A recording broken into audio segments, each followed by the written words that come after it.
I'm bringing this down into frame so you can hear me very, very clearly. I am not holding back on this review.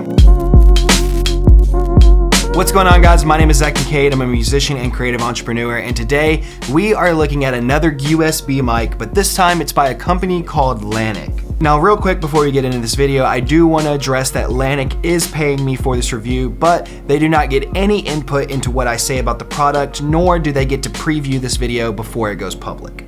So here is the box. It just says USB professional condenser microphone, and this already is a red flag. The fact that there's absolutely no branding on this box tells me one thing, that this is not their product. And what I mean by that is this is a company that is buying products and then reselling them, or they might be doing what's called drop shipping, where they just list the product for sale on somewhere like eBay or Amazon, and then you buy it, they send it directly to you. Now, there's nothing wrong with either one of these methods, but it is a bit of a red flag when it comes to something like professional gear to know that the company that is selling it isn't the one actually making it and fine-tuning it.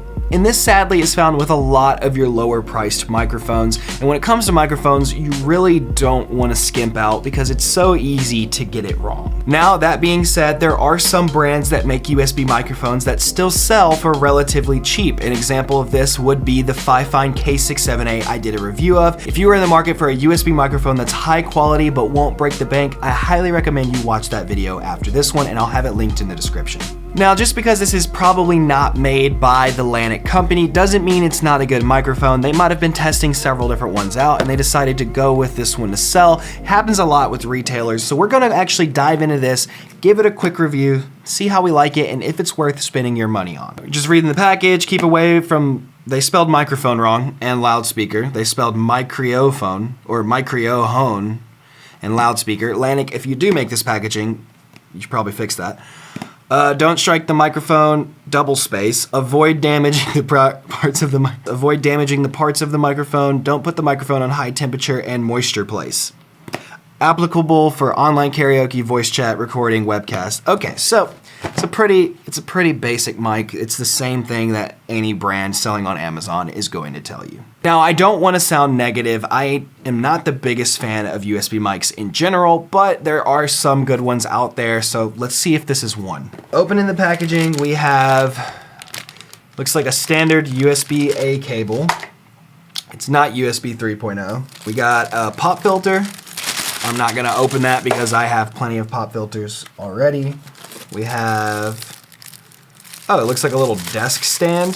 That's pretty cool. It's actually not the worst quality. It's pretty decent. Got, I'm guessing this is an adapter for the desks. No.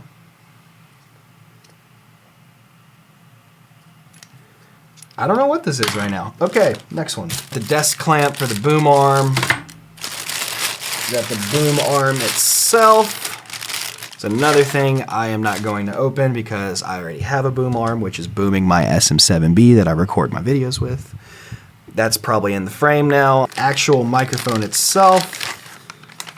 It's very, very small, which could be a good thing or a bad thing. Usually smaller diaphragms mean it's a little bit more of a shrill digital sound. It's not as true, but like I said, we're gonna put this to the test. It might be a good value if you're looking for, say, a travel mic or if you have a smaller desk setup than mine. The knob has a click to it, but there's no like stop. You can just keep spinning this or around and around and around. So I don't know if you can pick that up, but the knob actually like wiggles. So build quality is okay. I mean, for the price, there's a couple scratches on it, but it is like a brushed metal. It's got a decent weight to it. So it looks like we got a wind guard too.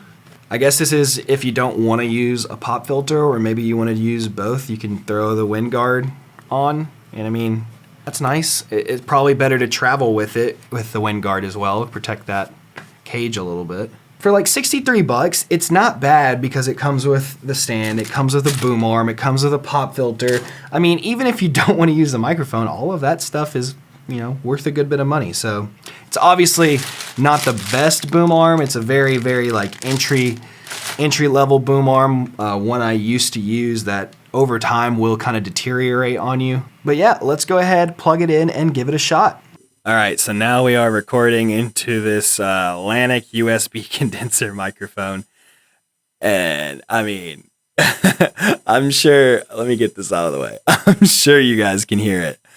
This is not, no, do not buy this.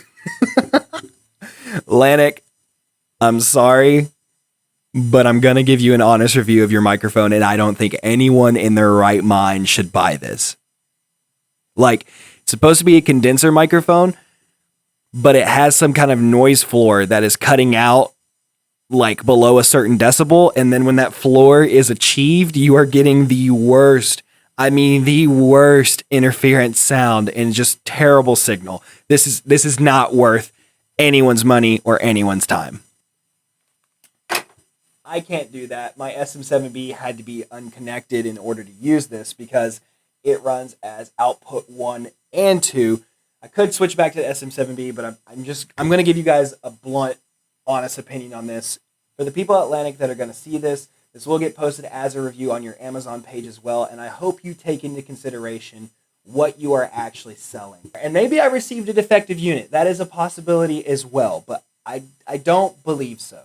So Lanic, it was a good try. I would say keep trying because you could get there. People want this stuff. People want this value. You just got to execute on it. Because I mean, this is not what anyone deserves in their streaming or recording. Okay, so now I've switched back to the SM7B, and as you can see, this is a much better sound. I'm actually kind of disappointed in this because I was really hoping that this would beat my expectations like the FIFINE K678 did, because I gave that mic to my friend Ronnie for his streaming setup, and it's an incredible mic, and there's been so many times where I've found myself in a situation where I wish I had some kind of small, cheap, portable mic like that, and I just haven't had it. So FIFINE is doing some good things. Lanic, if you're watching this, I would take a page out of FIFINE's book because they are delivering the products people want to buy. And now I don't want this whole video just to be me like shitting on this product, but I cannot recommend this to you guys, and I want you guys to feel comfortable coming to my reviews, knowing if I say something is worth the money, I truly mean that. They did pay me to do this. I still don't believe it's worth the money. Thank you guys so much for watching. If you've enjoyed this video, go ahead and leave it a like, subscribe if you want to stay up to date with more videos, and leave a comment down below if you have any questions. Also, if anyone would like this mic, you know, with the boom arm, with the pop filter, pretty much everything that came in here, if you want it, just leave it down in the comments. I'll pick one of you guys, and I'll get your information and send it to you personally. I can sign the box or even the microphone if that's something you want to. If not, I understand that, but yeah. I don't want to keep this. I know some of you guys may benefit from some of the stuff that came with this microphone, so if you want that, leave it down in the comments and I'll send it right to you. Thank you guys so much for watching.